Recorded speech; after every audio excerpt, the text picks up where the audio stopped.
अस्सलाम वालेकुम स्टूडेंट्स। हमारे पास नेक्स्ट जो टॉपिक है होमोमॉर्फिज्म को हम लास्ट लेक्चर में हमने डिस्कस किया था, तो उसी को हम टच यानी कि आगे कंटिन्यू करते हैं। Types of homomorphism. Type of homomorphism क्या है? अगर हमारे पास वन वन होमोमॉर्फिज्म हो, यानी कि वन वन भी हो और होमोमॉर्फिज्म भी हो, तो हमारे पास क्या बन जाता है? मोनोमॉर्फिज्म। ऑन टू होमोमॉर्फिज्म हो तो हमारे पास क्या बन जाता है? एपीमॉर्फिज्म बन जाता है। One one plus onto homomorphism हमारे पास क्या बन जाता है? आइसोमॉर्फिज्म बन जाता है। ठीक है, वन वन होमोमॉर्फिज्म क्या बनता है? होमो। ऑन टू होमोमॉर्फिज्म क्या बनता है? Epi. One one plus onto and homomorphism, यहाँ पे तीन चीज़ें हैं। ठीक है, तो ये क्या बन जाता है? आइसोमॉर्फिज्म बन जाता है। तो ये होमोमॉर्फिज्म की टाइप्स हैं। नेक्स्ट हम क्या कहते हैं? ऑटोमॉर्फिज्म पे आते हैं। ऑटोमॉर्फिज्म क्या होता है? अगर हमारे पास जो मैपिंग है वो सेम ग्रुप पे डिफाइन हो। ग्रुप क्या है यहाँ पे? ये दोनों क्या है? सेम ग्रुप हैं। ठीक है, ये वर्ड आप यूज़ हुआ देख सकते हैं। ठीक है, सेम ग्रुप है। अगर एक आपके पास ZN है तो दूसरा भी ZN है। ठीक है, ये बात है। अगर एक आपके पास आर स्टेरिक है तो दूसरा भी आपके पास आर स्टेरिक होगा। ठीक है, यानी कि सेम फंक्शन पे हमारे पास मैपिंग डिफाइन हो, और वो जो मैपिंग है वो हमारे पास क्या हो? बाइजेक्टिव हो। बाइजेक्टिव मीन्स के one one one one plus onto and homomorphism भी हो। होमोमॉर्फिज्म भी हो। ठीक है, तो उसको हम ऑटोमॉर्फिज्म बोलते हैं। पहले तो हमने क्या बोला था? आइसोमॉर्फिज्म। अब हम ऑटोमॉर्फिज्म बोल रहे हैं। ये क्या है भाई? क्योंकि पहले जो मैपिंग डिफाइन थी वो डिफरेंट ग्रुप से थी। यहाँ पे ओ ग्रुप था, यहाँ पे और ग्रुप था। ठीक है, ऑटोमॉर्फिज्म के केस में क्या होगा? ग्रुप भी सेम होंगे। ठीक है, सेम ग्रुप पे ये तीनों प्रॉपर्टीज लगेगी, दो ये वाली और होमोमॉर्फिज्म वाली भी। तो वो क्या आ जाएगा? हमारे पास ऑटोमॉर्फिज्म हो जाएगा। ठीक है, नेक्स्ट हम देखते हैं, एग्जांपल देखते हैं होमोमॉर्फिज्म की। हमारे पास ग्रुप क्या है जिस पे मैपिंग डिफाइन होगी? वो क्या है? जनरल लीनियर ग्रुप है GL2R। ये किस पे मैप कर रहा है? आर स्टेरिक पे। यानी कि हमारे पास क्या है? Phi such that G to G prime होता है। तो यहाँ पे मैपिंग में हमारे पास क्या है? Phi such that general linear two of R. ये मैप हो रहा है किस पे? आर स्टेरिक पे। G प्राइम यहाँ पे क्या है? आर स्टेरिक है। ठीक है, इसमें मैप हो रहा है। तो इसकी मैपिंग कैसे डिफाइन करेंगे? Phi of A equal to mod of A. ठीक है, phi of A equals to mod of A. ये हमने क्या कर लिया? इसमें मैपिंग डिफाइन कर ली है। ठीक है, कि हम अगर ग्रुप के एलिमेंट्स लें, ठीक है, ए बिलोंग कर रहा है GL2R से। ठीक है, तो हमने क्या किया? इस पर मैपिंग डिफाइन किया, तो हमारे पास आंसर क्या आना चाहिए? मॉड ऑफ ए आना चाहिए। ठीक है, तो इस तरह से हमने चीज़ें जो है वो डिफ़ाइन की हैं। नेक्स्ट आप देखें, आपके पास क्या है जी? Phi of A dot P. हम क्या करें? बेसिकली फंक्शन डिफाइन करें, होमोमॉर्फिज्म बेसिकली करें इसका चेक। ठीक है, तो ये क्या आ जाएगा? Mod of A B. Mod of A B को आप सेपरेट कर सकते हैं, मॉड ऑफ ए और मॉड ऑफ बी, और फर्दर आप इसको लिख सकते हैं phi of A dot phi of B में। ठीक है, आपने MSc में ये सारा होमोमॉर्फिज्म वाला बड़ा पढ़ा है, क्योंकि वहाँ पे सारे थ्योरम्स में ये आप काम करते रहें। ठीक है, तो कर्नल फाई में आपको इसका निकालना बताती हूँ कि ए जो है बिलोंग कर रहा है जनरल लीनियर ग्रुप में से GL2R से। ठीक है, तो फाई ऑफ ए इक्वल 1 होगा। हमने क्या बताया था कि कर्नल फाई में हमारे पास क्या होता है? G बिलोंग करता है G में से, और phi of A equals to E prime होगा, या फाई ऑफ G, क्योंकि G हमने एलिमेंट लिया है ना, तो यहाँ पे मैं लिख लेती हूँ फाई ऑफ G इक्वल होगा E प्राइम की। तो ये हमारे पास कर्नल फाई की डेफिनेशन है। ठीक है, कर्नल फाई की ये इसकी डेफिनेशन है। तो इसके अकॉर्डिंग देखें, ए बिलोंग कर रहा है जनरल लीनियर ग्रुप में से। जनरल लीनियर हमारे पास G की जगह है, और फाई ऑफ ए इक्वल आना चाहिए E1 के। ठीक है, 1 क्या है? आइडेंटिटी है यहाँ पे। तो ऐसे कौन से एलिमेंट्स होंगे जो हमारे पास कर्नल फाई में आएंगे? तो वो क्या है? स्पेशल लीनियर ग्रुप है। देखें, स्पेशल लीनियर ग्रुप ही हमारे पास बनते हैं। कैसे? कि हमारे पास क्या है? डिटर्मिनेंट लेते हैं 2x2 वाला, मैट्रिसेस लेते हैं, सॉरी मैट्रिक्स लेते हैं हमारे 2x2 वाला, क्योंकि हमारे पास यहाँ पे journal linear L2 of R है, ठीक है। अब 2 है तो L2 का मतलब होता है 2 क्रॉस 2 ऑर्डर वाला, ठीक है, मैट्रिक्स। तो 2 क्रॉस 2 वाला मैट्रिक्स हम ले लेते हैं 1 0 0 1। ये हमने एक आइडेंटिटी मैट्रिक्स ले लिया है। इसका जब हम डिटर्मिनेंट फाइंड करेंगे, डिटर्मिनेंट ऑफ ए, इसको ए का नेम देते हैं, डिटर्मिनेंट ऑफ ए हम फाइंड करेंगे तो वो हमारे पास क्या आएगा, 1 आ जाएगा। यानी कि special linear L2 of R, ये हमारे पास क्या होगा, आइडेंटिटी होगा जर्नल लीनियर की, ठीक है। जर्नल लीनियर की आइडेंटिटी क्या होगी, स्पेशल लीनियर होगी। वैसे भी आपको पता है स्पेशल लीनियर की डेफिनेशन क्या है। स्पेशल लीनियर में जो एलिमेंट्स होते हैं, ठीक है, यानी कि जो मैट्रिक्सेस होते हैं उनका डिटर्मिनेंट 1 होता है। तो स्पेशल लीनियर ही हमारे पास क्या बनेगा, जनरल लीनियर का, यानी कि ये जो मैपिंग डिफाइन है इसका कर्नल फाई हमारे पास क्या होगा, स्पेशल लीनियर होगा। क्योंकि स्पेशल लीनियर ही हमें जो वो इसमें ऐसे एलिमेंट्स होते हैं जिनका डिटर्मिनेंट क्या होता है, 1 होता है, ठीक है। नेक्स्ट हम करते हैं phi such that R static to R. ये मैपिंग डिफाइन है, phi of X equal to mod of X है। फाई ऑफ एक्स वाई इसको mod of X X dot Y, इसको आप सेपरेट करके इस तरह से लिख सकते हैं। और आपको पता है मॉड ऑफ एक्स को आप लिख सकते हो फाई ऑफ एक्स और मॉड ऑफ वाई को आप लिख सकते हो फाई ऑफ वाई, क्योंकि आपने डिफाइन ऐसे किया, ठीक है। तो फाई हमारे पास क्या हो गया, होमोमॉर्फिज्म हो गया, यानी कि हमने होमोमॉर्फिज्म चेक कर लिया। अब कर्नल पे आ जाते हैं। तो कर्नल के लिए आपके पास क्या होगा, देखें आपके पास मैपिंग क्या थी, फाई सच, यानी कि चीज़ें डिफाइन जो थी वो मैं जस्ट लिख देती हूँ, phi of X equal to mod of X, ठीक है। ये तो इसको याद रखना है। आपने जी बिलोंग करा है, आर स्टैटिक में से phi of G equal to 1 आना चाहिए आइडेंटिटी, ठीक है। तो दूसरे ग्रुप की आइडेंटिटी है जो हमारे पास क्या होगा, मैपिंग इस तरह से थी, phi such that R static to R static, ठीक है। ये इसकी आइडेंटिटी है और ये जो इसमें से एलिमेंट लिया गया है इस तरह से, ये डिफरेंट है, ठीक है। अब हमने आइडेंटिटी एलिमेंट निकालना है। तो हमारे पास क्या था, phi of X equals to mod of X था ना।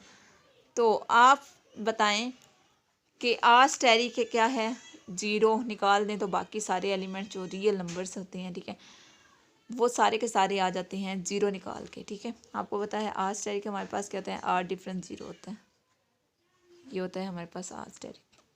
तो इसमें से 0 निकाल दें, बाकी क्या है 1 माइनस प्लस माइनस 1 प्लस, यानी कि बीच वाले भी सारे एलिमेंट्स हैं, ठीक है। अब देखें हम कौन से एलिमेंट्स ऐसे लेंगे आर में से जिन पे हमारे पास आंसर जो है आइडेंटिटी आना चाहिए।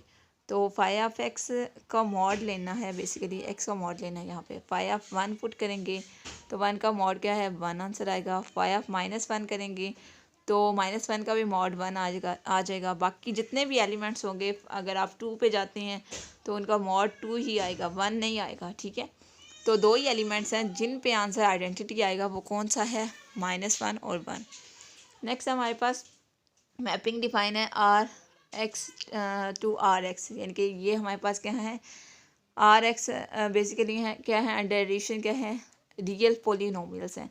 तो इन पे मैपिंग किस तरह से डिफाइन करेंगे, phi such that P of X equal to P prime of X. P prime क्या है, यहाँ पे बेसिकली डेरिवेटिव है, ठीक है। पोलिनोमियल का हमने डेरिवेटिव लेना है। तो अब इस पे हम क्या करते हैं, होमोमॉर्फिज्म डिफाइन करते हैं। Phi of P of X plus Q of X को आप लिख सकते हो P of X plus Q of X का होल डेरिवेटिव। डेरिवेटिव्स को आप सेपरेट करके लिख सकते हो। आपको पता है पी प्राइम ऑफ एक्स को आपने डिफाइन किया हुआ है phi of P of X में, और क्यू प्राइम ऑफ एक्स को आपने डिफाइन किया हुआ है phi of Q of X में, ठीक है। और कर्नल फाई इसका क्या आएगा, कांस्टेंट पॉलिनोमियल्स। ये कैसे आया, कर्नल फाई जो है वो कांस्टेंट पॉलिनोमियल्स कैसे आता है, इस चीज़ को मैं डिफाइन करती हूँ। देखिए आप यहाँ पर कि कांस्टेंट पॉलिनोमियल, कोई मैं पॉलिनोमियल लेती हूँ पी ऑफ एक्स जिसका जो कि क्या है 2 है। 2 क्या है, एक कांस्टेंट पॉलिनोमियल ही है बेसिकली। 2 को लिख सकती हूँ 2 इंटू एक्स नॉट। अच्छा, यहाँ पर हमारे पास क्या है, मैं आपको इस चीज़ को डिफाइन करती हूँ कि कर्नल फाई का क्या आया, कांस्टेंट पॉलिनोमियल कैसे आया है, ठीक है। हमने एक्चुअली करना क्या होता है, कर्नल फाई को पहले मैं थोड़ा सा डिफाइन कर लेती हूँ। जी बिलोंग करता है जी से, such that phi of G equals to E prime आना चाहिए, ठीक है। यानी कर्नल फाई में कौन से एलिमेंट्स होते हैं, जो आइडेंटिटी होते हैं बेसिकली। तो अंडर एडिशन आइडेंटिटी क्या होता है, 0 आइडेंटिटी होगा, ठीक है। तो हम देते हैं यहाँ पर कि हमारे पास पी ऑफ एक्स एक पॉलिनोमियल है, इसको मैं लिख सकती हूँ 2x0, ठीक है, इस फॉर्म में, या इसको इक्वल टू 2 भी लिख सकती हूँ, ठीक है। ये कांस्टेंट पॉलिनोमियल है, तो इसका मैं डेरिवेटिव लेती हूँ तो हमारे पास आंसर क्या आ जाएगा, 0 आ जाएगा, यानी कि आइडेंटिटी आ जाएगा। तो मैंने एक कांस्टेंट पॉलिनोमियल का डेरिवेटिव लिया तो आंसर क्या आ गया, आइडेंटिटी आ गया है।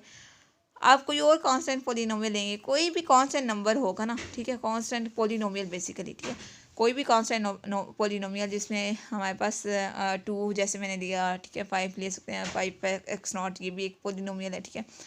तो कोई भी कांस्टेंट पॉलिनोमियल लेंगे तो हमारे पास आंसर क्या आ जाएगा, 0 आ जाएगा, ठीक है, क्योंकि इसका डेरिवेटिव लेंगे तो आंसर क्या आ जाएगा, 0 आ जाएगा, यानी कि आइडेंटिटी आ जाएगा। तो हमने तो यही चीज़ फाइंड करनी होती है ना कि फाई ऑफ एक्स यानी कि फाई ऑफ जी हम फाइंड करें तो आंसर आइडेंटिटी आए। तो ये जो हमारे पास होते हैं ना जी, ये हमारे पास बेसिकली क्या होते हैं, कर्नल फाई में होते हैं। तो यहाँ पे हमने क्या किया है, जी क्या लिया है, पॉलिनोमियल हमने क्या लिया है, ऐसे ना, phi of P of X, polynomial हमने क्या लिया है, कांस्टेंट पॉलिनोमियल लिया है। फाई हमने जो डिफाइन किया है कांस्टेंट पॉलिनोमियल पे डिफाइन किया है, तो आंसर हमारे पास आइडेंटिटी आया, यानी कि 0 आए। तो हमारे पास कर्नल फाई हमारे पास क्या आएगा, कांस्टेंट पॉलिनोमियल्स आएंगी। नेक्स्ट हम चीज़ डिफाइन करते हैं जी, चेक करें जी, हमारे पास phi such that G to G, ये हमारे पास है, और जी हमारे पास बेसिकली क्या है, जनरेटर की फॉर्म है, ए का यानी कि जी का जनरेटर क्या है, ए है, और ये क्या है, इनफाइनाइट साइक्लिक ग्रुप है। इसको हमने डिफाइन किया है phi of A raise power N equal to N. इसका हम क्या करते हैं, होमोमॉर्फिज्म चेक करते हैं। होमोमॉर्फिज्म हमने चेक किया तो फाई क्या है, आ गया हमारे पास होमोमॉर्फिज्म है। अब इसी का कर्नल फाई हम चेक करते हैं, तो कर्नल फाई हम कैसे चेक करेंगे, देखिए आप, कर्नल में जी बिलोंग कर जी से फाई ऑफ जी, हमारे फाई ऑफ जी हमारे पास क्या आएगा, बेसिकली क्या है, फाई ऑफ जी हमारे पास क्या है, phi of A raise power N है, इक्वल 0 कब आएगा, जब एन 0 रखेंगे। ये क्या बात है भाई, 0 बेसिकली क्या है, आइडेंटिटी है, क्योंकि हमारे पास जो ऐसी है फाइव सच जी टू जी है, जी अंडर एडिशन है, और ये जो है जी एक्चुअली क्या है, साइक्लिक ग्रुप है, ये अंडर मल्टीप्लिकेशन है। इस साइड पे हमने जो डिफ़ाइन किया था, मल्टीप्लिकेशन डिफ़ाइन किया था, इस साइड पे हमने एडिशन डिफ़ाइन किया हुआ था, इस साइड पे, ठीक है। ये देखें, जैसे कि हमारे पास है, यहाँ से आप देख सकते हैं ए रेज़ पावर एन है, यहाँ पे हमने मल्टीप्लिकेशन डिफ़ाइन किया है, और यहाँ पे देखिए एडिशन है, इस साइड पे एडिशन हो रही है, ठीक है, और एन बिलोंग कर रहा है जी में से। अब देखिए यहाँ पर हमने क्या करना था, कर्नल फाइव में कौन सा एलिमेंट आना चाहिए, जिस एलिमेंट को पुट करें और आंसर हमारे पास आइडेंटिटी है। अगर एक फाई ऑफ ए की है, ठीक है, फाई ऑफ ए की है, तो फाई की जगह के या एन आप कह सकते हैं, फाई ऑफ ए एन में लिख लेती हूँ या के ही रहने दें, ठीक है, नो इशू, के रख लेती हूँ मैं, ठीक है, फाई ऑफ के, तो के को मैं रखती हूँ 0। फाई ऑफ के किसके इक्वल है, पहले ये चीज़ मैं डिफाइन कर लेती हूँ, फाई ऑफ के किसके इक्वल है, के। अब फाई ऑफ के को मैं रखती हूँ 0, यानी कि ए नॉट आ गया, तो आंसर क्या आ जाएगा, 0 आ जाएगा, और 0 क्या है, आइडेंटिटी है किसकी, जेड की, ठीक है। तो कौन सा ऐसा नंबर जिसको मैंने पुट किया है और आंसर जो है वो 0 आया है, यहाँ पर हमारे पास क्या बनेगा, बेसिकली फाई ऑफ 1 बनेगा ना, किसी एलिमेंट की पावर 0 हो तो 1 आता है ना, तो हमारे पास कर्नल फाइव में क्या आ जाएगा, फिर 1 आ जाएगा, ठीक है। या आप कह सकते हैं कितने एलिमेंट्स आपने पुट किए हैं कि आंसर जवाब हमारे पास आइडेंटिटी आएगा, तो आपने एक एलिमेंट पुट किया है जिस पे आंसर जो है वो 0 आ रहा है, तो वो एलिमेंट जो होगा, यानी कि एक एलिमेंट हम क्या कहते हैं, कर्नल फाइव में क्या है, एक ही एलिमेंट है, ठीक है। ये भी बात आप कह सकते हैं कि कितने एलिमेंट आपने पुट किए हैं तो जवाब हमारे पास 0 आया है, तो एक एलिमेंट आपने पुट किया है तो वो हमारे पास क्या है, कर्नल फाइव में कितने एलिमेंट्स आ जाएंगे, एक ही आ जाएगा, ठीक है। नेक्स्ट हम देखते हैं जी, बहुत इंपॉर्टेंट रिजल्ट है हमारे पास, phi such that G to G prime is 1 1। अगर phi such that G to G prime 1 1 हो तो इसका जो कर्नल फाई है वो क्या होगा, हमारे पास इसमें एक एलिमेंट होगा जो कि 0 है, ठीक है। ये आप याद कर सकते हैं। नेक्स्ट हम मूव करते हैं। नेक्स्ट हमारे पास एक और फंक्शन है, ठीक है, और उस पर हमने मैपिंग डिफाइन किया है जी जी टू जी एन, और जी में किस टाइप के एलिमेंट्स हैं, ए की power N equal to E type के एलिमेंट्स हैं, इस टाइप के एलिमेंट्स हैं, ठीक है। तो इसकी मैपिंग डिफाइन करते हैं। अब जी एन है, आपको बस पता है जेड एन जो होती हैं वो मॉडुलो क्लासेस होती हैं, तो इसकी मैपिंग कैसे डिफाइन करेंगे, phi of A raise power K equal to K की क्लास, ठीक है। तो इसको हम क्या करते हैं, इसका होमोमॉर्फिज्म हम चेक करते हैं, तो ये होमोमॉर्फिज्म तो होगी, ठीक है। नेक्स्ट हम क्या करते हैं, कर्नल फाइव इसका चेक करते हैं। कर्नल फाइव मेन चीज़ है, जी बिलोंग कर जी से, फाई ऑफ जी इसको ए रेज़ पावर एन। तो अब हमने क्या करना है, जेड एन में जेड क्या है, जेड एन क्या है, अंडर एडिशन होता है, तो अंडर एडिशन क्या है, ज़ीरो आइडेंटिटी होता है। तो ऐसे कौन से एलिमेंट हम पुट करेंगे, ठीक है, जिस भी आंसर आइडेंटिटी आए, ठीक है, कितने एलिमेंट्स हम ऐसे पुट कर सकते हैं, ये हम चेक करते हैं, ठीक है। तो यहाँ पर देखें, फाई ऑफ ए की पावर के इसको ए एन, तो फाई ऑफ ए की पावर के इक्वल्स टू के की क्लास इक्वल टू एन की क्लास, ये बात तो ठीक है, ये लिखनी होगी है, ठीक है। लेकिन एक और चीज़ आप चेक करें कि अगर के की क्लास जो है वो ज़ीरो होगी, देखिए ऐसे है, फाई ऑफ ए की power zero equals to K की क्लास भी ज़ीरो हो जाएगी, यानी कि ज़ीरो की क्लास आ जाएगी। तो हमने एक ऐसा एलिमेंट पुट किया है जिस पे आंसर आइडेंटिटी आया, तो हम यहाँ पे ई लिख सकते हैं, यानी कि एक एलिमेंट आइडेंटिटी ही हमने पुट किया है, ज़ीरो ही पुट किया है, ठीक है। तो हमारे पास क्या आ गया, कर्नल फाई, हमारे पास क्या आ गया, ई आ गया। तो दिस होमोमॉर्फिज्म इज़ 1 1, ठीक है। तो नेक्स्ट हम मूव करते हैं। अब एक ऐसा फंक्शन मैं आपको बताती हूँ जो होमोमॉर्फिज्म नहीं होगा। आप ये ना समझे कि सारे फंक्शन होमोमॉर्फिज्म होते हैं, नहीं। आपने क्या किया है, R such that R to R, आपने अंडर एडिशन एक मैपिंग डिफाइन किया है, phi of X equal to X square है, phi of X plus Y equal आ जाएगा X plus Y whole square. जब आप इसको सॉल्व करेंगे तो आपके पास क्या आ जाएगा, X square plus Y square plus 2xy। अगर तो यहाँ पे आता है phi of X plus Y को आप सॉल्व करते और आंसर आपके पास आ जाता है X square plus Y square, तो तब क्या कहते हैं आप कि ये क्या है, होमोमॉर्फिज्म, यानी कि ये जो फंक्शन आपने डिफाइन किया ये क्या है, होमोमॉर्फिज्म है। लेकिन यहाँ पर आपके पास क्या आ रहा है, 2xy, ये तो एक्स्ट्रा चीज़ है, तो ये होमोमॉर्फिज्म नहीं है, phi is not homomorphism. I hope कि आपको बात समझ आ गई, कि ना समझ आई तो आप मुझसे पूछ सकते हैं, ठीक है। नेक्स्ट क्या है, प्रॉपर्टीज़ ऑफ होमोमॉर्फिज्म। होमोमॉर्फिज्म की क्या प्रॉपर्टीज़ है, homomorphic image of cyclic and abelian group is cyclic and abelian. Homomorphic image जो होगा साइक्लिक होगा, यानी कि साइक्लिक ग्रुप का, और एबिलियन ग्रुप का क्या होगा, एबिलियन होगा। नेक्स्ट हमारे पास क्या है, if phi such that G to G prime homomorphism है, then G prime is homomorphic image of G, ठीक है जी। ये जो स्टेटमेंट है, अगर ये होमोमॉर्फिज्म है तो जी प्राइम क्या होगा, हमारे पास होमोमॉर्फिक इमेज होगा, किसका, जी का। ये बात अभी आपको नहीं समझ आएगी, नेक्स्ट मैं आपको मज़ीद डिटेल देती हूँ, आपको समझ आ जाएगी, ठीक है। नेक्स्ट क्या है, इफ़ जी इज़ साइक्लिक, अगर ग्रुप साइक्लिक है, देन जी प्राइम क्या होगा, is a homomorphic image is cyclic, यानी कि जी प्राइम का जो यानी कि जी प्राइम बेसिकली क्या है, इसमें होमोमॉर्फिक इमेज होगा, ये भी साइक्लिक होगा। अभी आपको बताया कि जी साइक्लिक हो तो उसके होमोमॉर्फिक इमेज क्या होते हैं, साइक्लिक होते हैं, और अगर जी एबिलियन हो तो उसके होमोमॉर्फिक इमेज क्या होते हैं, एबिलियन होते हैं। चलिए नेक्स्ट देखते हैं। आपके पास क्या है, phi such that G to G prime is homomorphism. Phi of e इसको ई प्राइम होता है, phi of G raise by n को आप लिख सकते हो phi of G whole power n, for all n belong कर जी से। ये बस रिजल्ट्स ही हैं, आपने इनको एज इट बस देख लेना है, याद कर लेना है, ईजी से हैं, नॉर्मली बंदा खुद ही बना लेता है, ठीक है, इस टाइप की चीज़ें जब आप होमोमॉर्फिज्म डिफाइन करते हैं, ठीक है। या बेसिकली आप क्या करते हैं, फंक्शन डिफाइन करते हैं, फंक्शन डिफाइन होगा तो होमोमॉर्फिज्म भी डिफाइन होती है। चलें, इफ़ ग्रुप ऑर्डर ऑफ जी क्या है, फाइनाइट है, देन फाई ऑफ जी का ऑर्डर क्या करेगा, डिवाइड करेगा ऑर्डर ऑफ जी को। नेक्स्ट आपके पास क्या है, फाई ऑफ ए इसको यानी कि फाई ऑफ ए इसको phi of B if and only if A kernel phi इसको बी कर्नल फाई, इस तरह से होगा, ठीक है। नेक्स्ट आपके पास क्या है, अगर हमारे पास एज क्या है, सब ग्रुप है जी का, देन फाई ऑफ एज क्या होगा, किसका सब ग्रुप होगा, जी प्राइम का।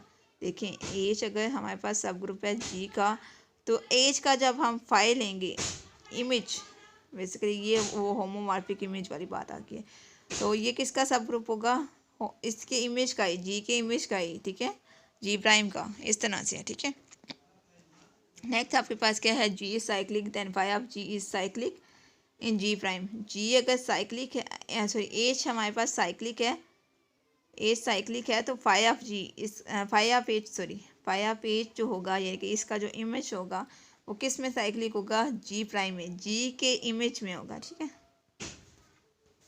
नेक्स्ट क्या है, एज क्या है, नॉर्मल सब ग्रुप है जी का, एज क्या है, नॉर्मल सब ग्रुप जी का है, तो फाई ऑफ एज यानी कि एज का जो इमेज होगा वो किस में नॉर्मल होगा, जी प्राइम में, ये इसका इमेज है, इस तरह से। अच्छा नेक्स्ट हम क्या करते हैं, के जो है वो सब ग्रुप है जी प्राइम का, के अगर सब ग्रुप हो जी प्राइम का, तो फाई ऑफ के, फाई इनवर्स ऑफ के, ये किसका होगा, सब ग्रुप जी का, ठीक है। पहले जी प्राइम था तो जी आ गया, के था तो के का इन्वर्स आ गया, यानी कि इसके इमेज आ गया, के फाई इन्वर्स ऑफ के आ गया, ठीक है। नेक्स्ट नीचे भी इसी तरह से है कि अगर हमारे पास नॉर्मल सब ग्रुप है जी प्राइम का, तो फाई इन्वर्स ऑफ के जो होगा नॉर्मल सब ग्रुप होगा जी प्राइम में, ठीक है। नेक्स्ट हम क्या करते हैं,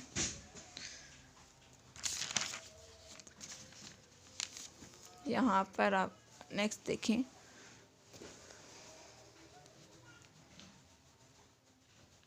यहाँ पर आई थिंक जी प्राइम आता है, यहाँ पे भी जी प्राइम आता है आई गेस, लेकिन इसको मैं कंफर्म करूँगी, देखूँगी मैं भी, आप भी देखिएगा, ठीक है। अच्छा नेक्स्ट करते हैं एमसीक्यूज।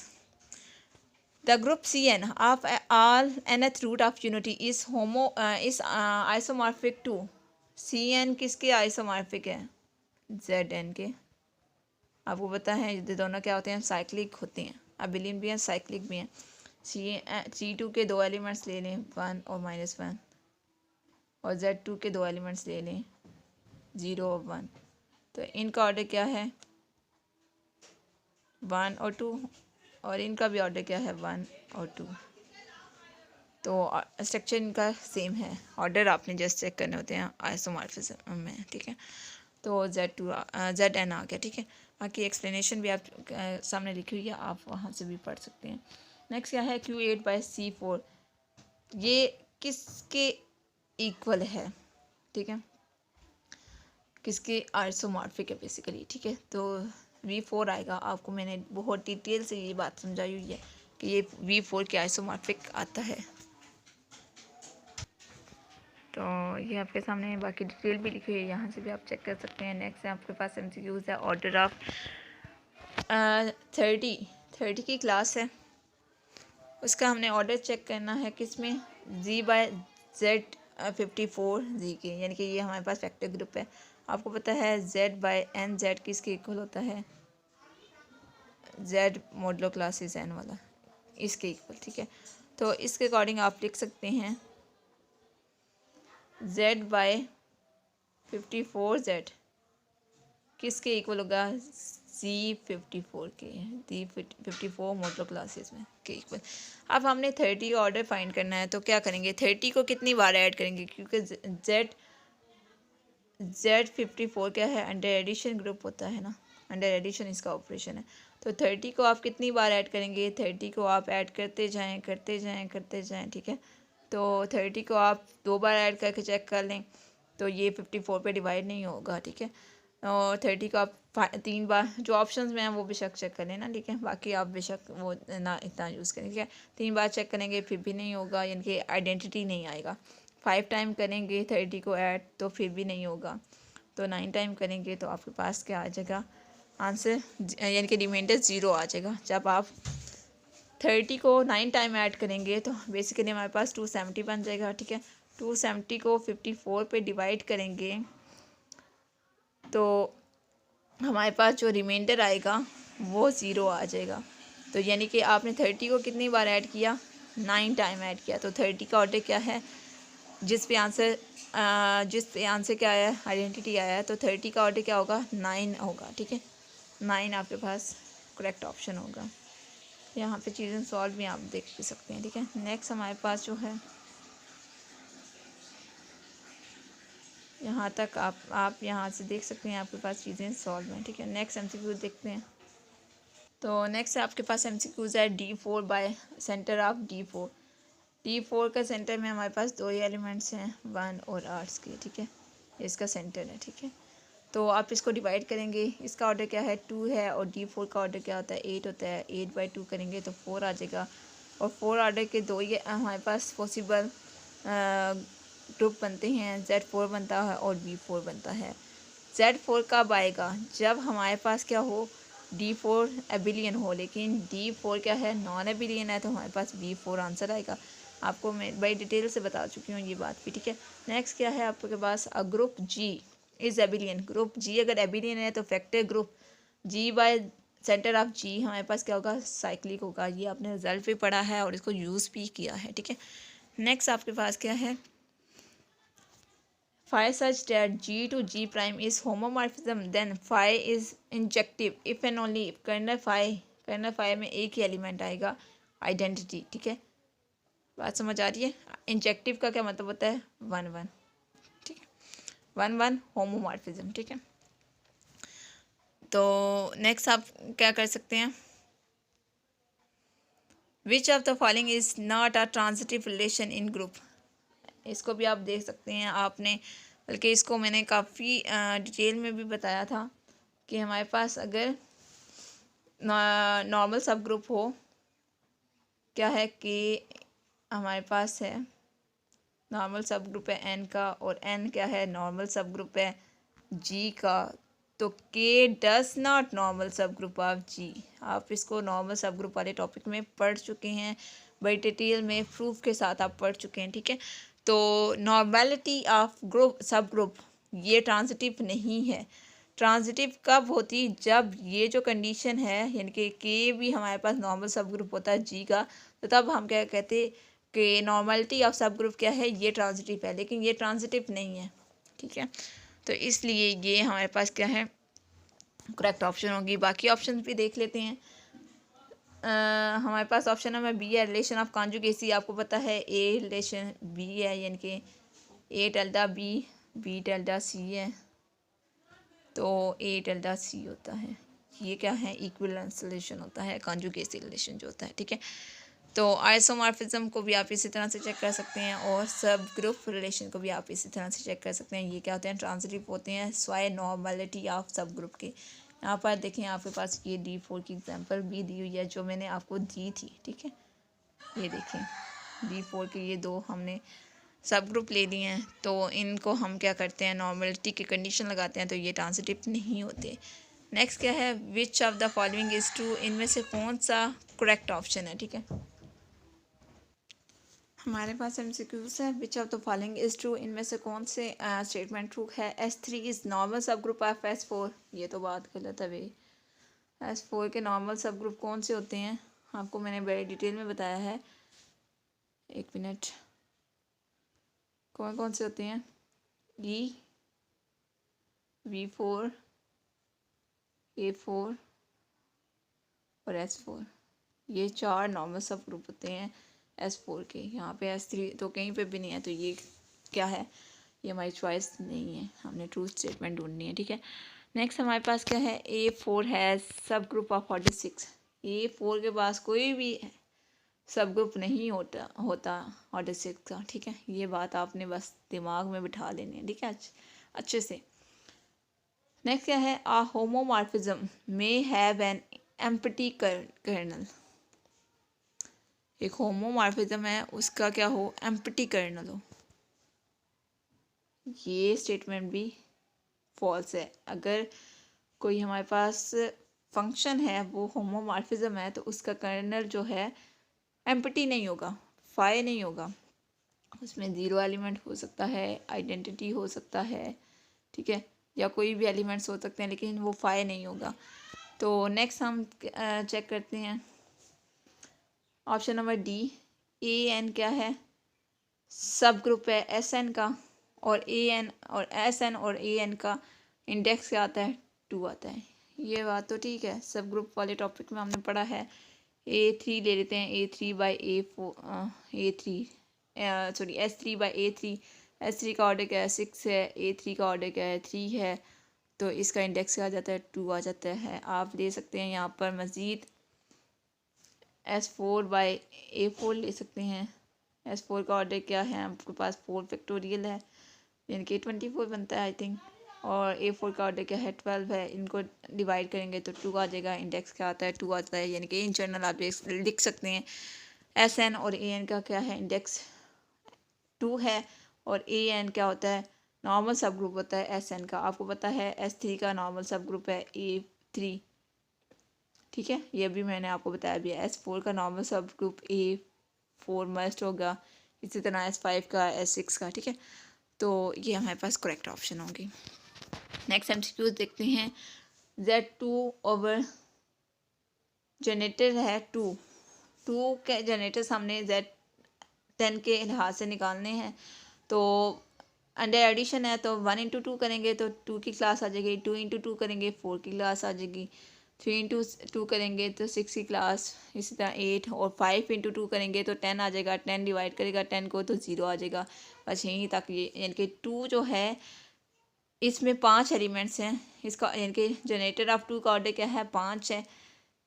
ये 5 एलिमेंट्स जो वो यानी कि जनरेट हुए हैं 2 से, 5 एलिमेंट आएंगे हमारे पास। अब देखते हैं Z10 बाई, एक मिनट, हमारे पास क्या है, Z10 over generator off 2। Generator off 2 में कितने एलिमेंट्स हैं, Z10 में 10 एलिमेंट्स हैं, जनरेटर ऑफ 2 में हमारे पास 5 एलिमेंट्स हैं, तो ये इक्वल किसके आता है, 2 के आता है।